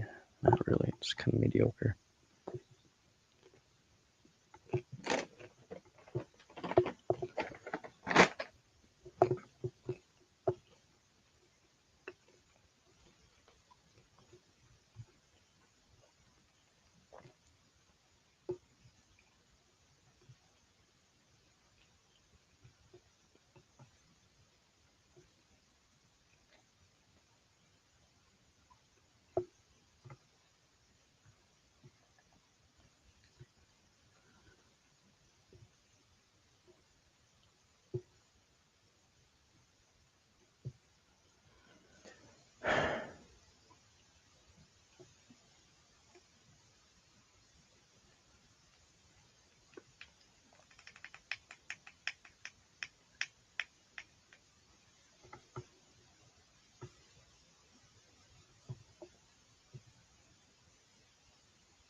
Kittens. Yeah, man. We all love pussy here.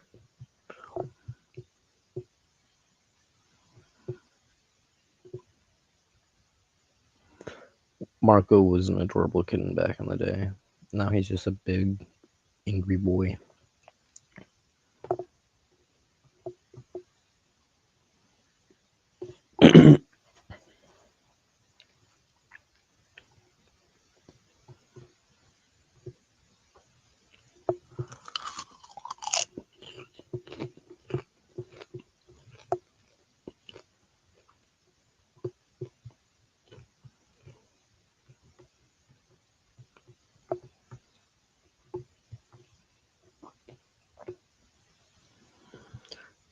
I just want to have some.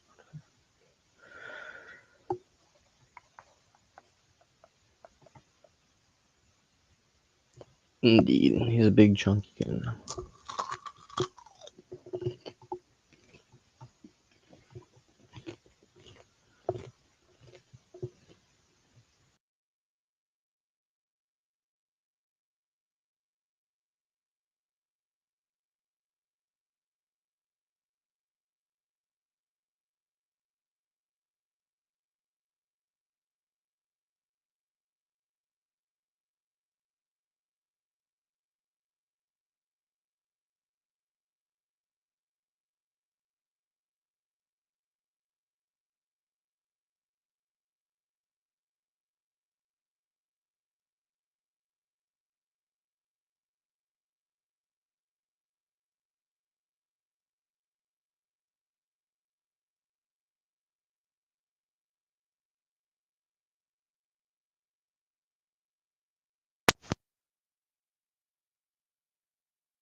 You don't bet.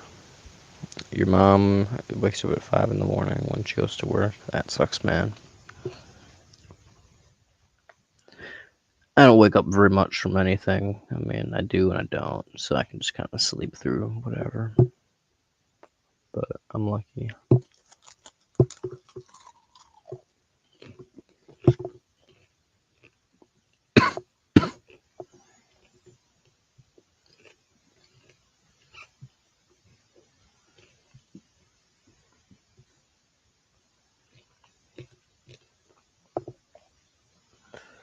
Kind of want to go to sleep.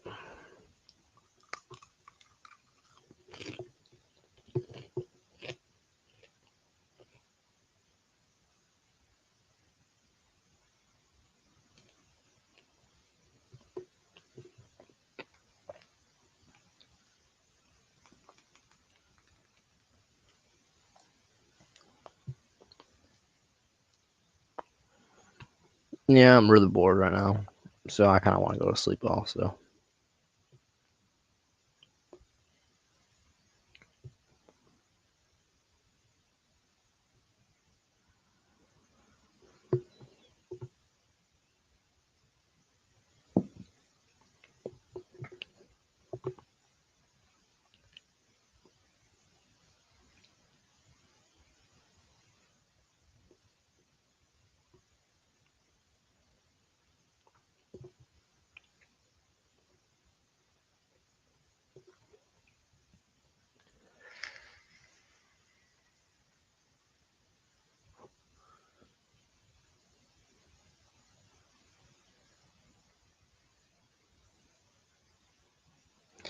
Yeah, I'm gonna end the stream, I think.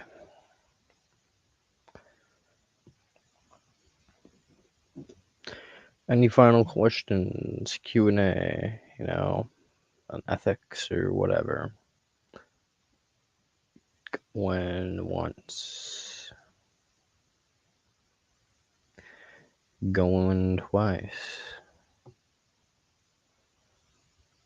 sold to my transhuman Roy with a see ya. Ciao. See you later, my dude.